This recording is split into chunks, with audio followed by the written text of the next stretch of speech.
Je vais repasser la parole à Nicolas Gouguin. Alors, tout à l'heure, Mathieu Nossan disait quelle société veut-on?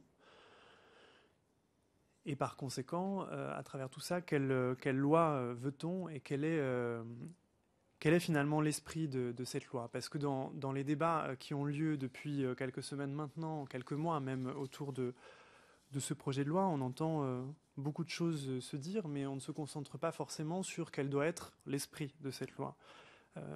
Mathieu Nossan l'a rappelé tout à l'heure, c'est une loi qui doit être fondamentalement pour l'égalité.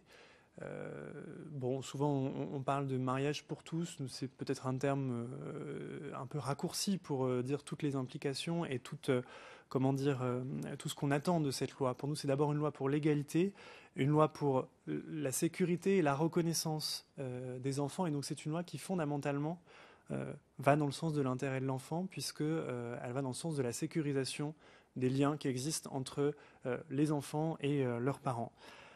Et enfin, c'est une loi qui a pour principe moteur l'inclusion. Je parlais tout à l'heure de reconnaissance, de sécurité, cette notion d'inclusion. Il ne s'agit pas de substituer un modèle à un autre, de détruire un modèle existant, mais il s'agit bien, à un moment donné, de se dire qu'on a des couples, des familles existantes, couples hétérosexuels, familles hétéroparentales existantes, et qui sont reconnus, sécurisés par la République à travers les questions liées à la filiation, au mariage, enfin toutes les questions juridiques qui encadrent tout cela.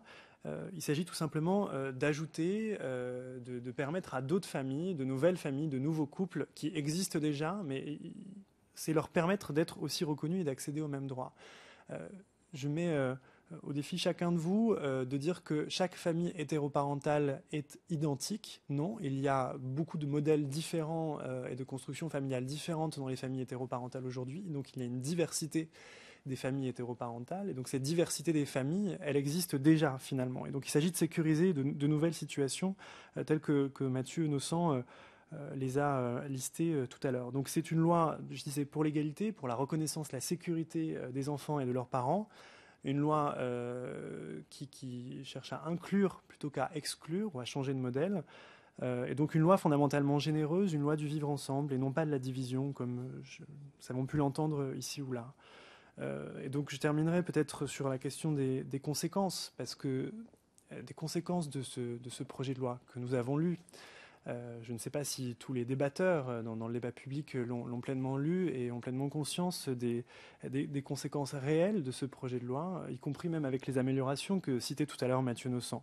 Parce qu'il est facile de jouer sur les peurs, il est facile de jouer sur les préjugés, peut-être de proférer par là même d'ailleurs des discours qui visent à inférioriser les personnes lesbiennes, gays, bi et trans. Et d'ailleurs, cela véhicule d'une certaine manière un climat aussi d'homophobie ambiante que nous ne pouvons que dénoncer. Mais en réalité, la loi, elle, ne changera rien aux familles et aux couples existants. Elle ne changera rien à leur situation, à les situations existantes, mais elle permettra concrètement, pour les couples homosexuels, pour les familles homoparentales, de changer leur vie.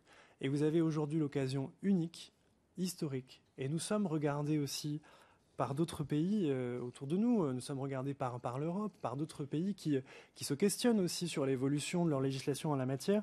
Vous avez l'occasion unique de faire tomber cette discrimination et de reprendre la marche de l'égalité. Donc, pour conclure, au nom peut-être de toutes celles et ceux qui marchent depuis des années pour l'égalité, celles et ceux qui n'ont pu marcher ces dernières années, celles et ceux qui ne sont plus de ce monde, mais qui ont, il y a plus de 20 ans maintenant, porté les premiers ces combats, de mettre fin à cette inégalité, de faire de cette loi une belle loi, une grande loi, généreuse, du vivre ensemble, et qui permette à tous les couples, tous les enfants, toutes les familles d'être sécurisés, reconnus par cette République, et par là même de contribuer à l'évolution des mentalités et l'inclusion et la reconnaissance de toutes les citoyennes et tous les citoyens de notre République à égal niveau. Je vous remercie.